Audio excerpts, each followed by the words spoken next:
Until the late 1800s, the existence of the unicorn was accepted as fact. Contrary to popular opinion, the unicorn was never a myth. There are no ancient tales of this animal involved in mythological adventures. Instead, it was just another wild animal, reported by ancient historians and naturalists. Did the unicorn never exist? Or was it another of those species driven to extinction by man?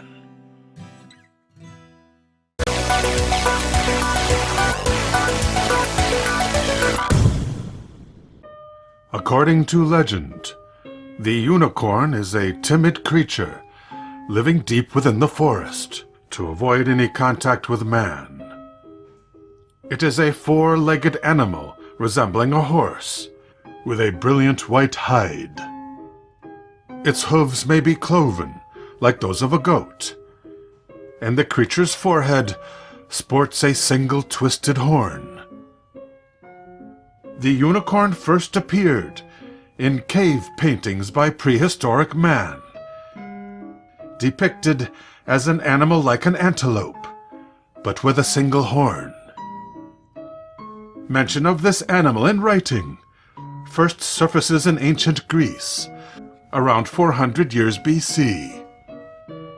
The philosopher Ctesias, in his work entitled Indica, gives an account of the people of India and that country's natural history, sandwiched between authentic descriptions of foreign animals, such as monkeys, and the first report of Indian elephants. Ctesias described unicorns as wild donkeys, which were exceedingly fast on their feet, with a horn just over 2 feet in length, which he reports was multicolored. The Bible, too, refers to the unicorn, alongside the mention of more familiar creatures, such as the dog, the eagle, or the lamb. As in the book of Job, God mentions to Job a string of impressive animals he has created. God says that although the strength of the unicorn is great, it is useless to the farmer in plowing his field, because the creature refuses to serve man. In Psalms, the boisterous energy of the unicorn is compared to that of young bovine calves. These and other passages in the Bible represent the unicorn as real. The reason that unicorns are so seldom seen has been attributed to the patriarch Noah. Legend has it that when Noah was gathering all the animals 2 by 2, he was avoided by the independent beast. In the Torah, when the Israelites are instructed by Jehovah to construct a portable temple in the desert, they are told to make the roof of the tent from only the skins of unicorns. Catching a unicorn was said to be impossible, unless one had access to a young maiden not yet married, but of marriageable age. The unicorn is too strong to be caught by hunters, writes a 7th century scholar of Seville, except by this trick. If such a maiden is placed before the creature, it will cease to be wild, and it will lay its head in the young woman's lap. It now can be easily caught when the hunter comes out of hiding. Why would anyone want to capture a unicorn? For its horn, of course. For centuries, the horn of a unicorn was greatly prized, and some believe this was the feature for which it was hunted unto extinction. London newspapers in the 17th century featured advertisements for miracle powders and elixirs made from the horns of true unicorns.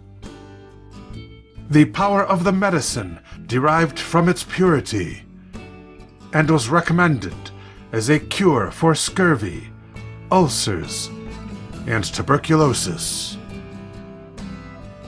China, Japan, Vietnam, and Korea all have their own tales of the magical beast. Many legends of Asia hold that the unicorn was the first animal ever created, and is the purest creature ever to wander the earth. The unicorn was said to be a gentle soul, which took the greatest care not to crush insects underfoot. It was also so fast that its hooves were said barely to disturb the grass over which it ran. According to one tale from the East, the wild unicorn will hide itself in a far-off mystical realm until mankind gives up its evil ways. Only then will the unicorn reappear, allowing itself to be tamed by man.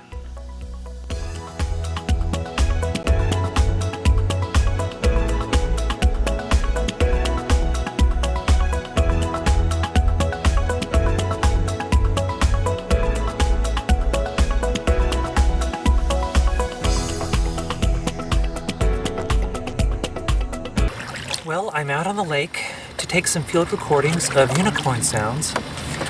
You might have heard that sound travels well underwater. I have found that sound travels even better over ice. The darkness is important because if you can't see a unicorn can't see you and therefore won't be afraid. Wintry nights are especially good for listening for unicorns because a typical unicorn sound sounds like the falling of snow. Unicorns and snowflakes are actually very alike, in that no two of them are alike. They're both sparkly white in color. They're symbols of purity and innocence and serenity.